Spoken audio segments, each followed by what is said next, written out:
Il y a 4 jours, je suis venu semer des oignons dans cette parcelle. J'en ai profité pour faire un essai.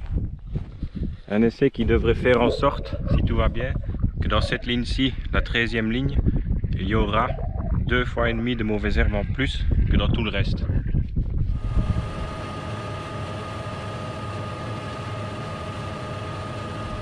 Alors cet hiver, j'ai découvert dans un article qui était consacré au désherbage mécanique dans la chicorée, j'ai découvert une technique.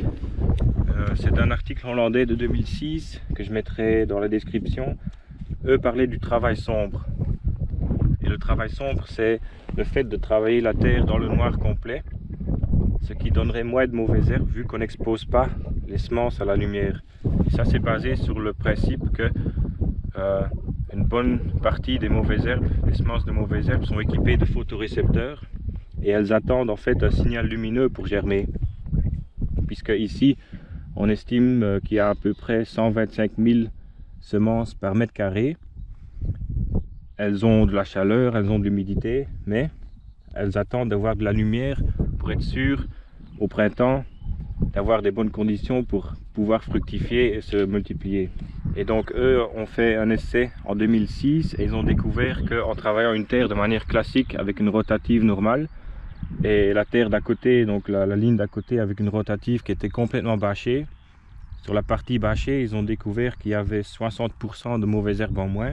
Et j'ai pu après retrouver d'autres études américaines, canadiennes et suédoises qui ont plus ou moins le même résultat. Et l'étude américaine était la plus complète. Eux détaillent vraiment la façon de travailler. Donc il faut faire un faux semis, idéalement 3 semaines avant le vrai semis, avec une machine classique qui expose le plus possible la terre à la lumière, donc travailler en plein jour de préférence. Puis quand vient le semis, il faut préparer avec une machine complètement recouverte. Eux disaient que travailler la nuit n'avait pas vraiment d'effet, mais vu que c'est des études des années 90, je suppose qu'ils n'avaient pas de système GPS RTK. Donc la nuit ils étaient obligés de travailler avec des phares, je suppose, donc apparemment ça suffit pour faire germer les mauvaises herbes. Et dans l'étude néerlandaise, j'ai pu trouver sur quelles mauvaises herbes ça fonctionnait bien.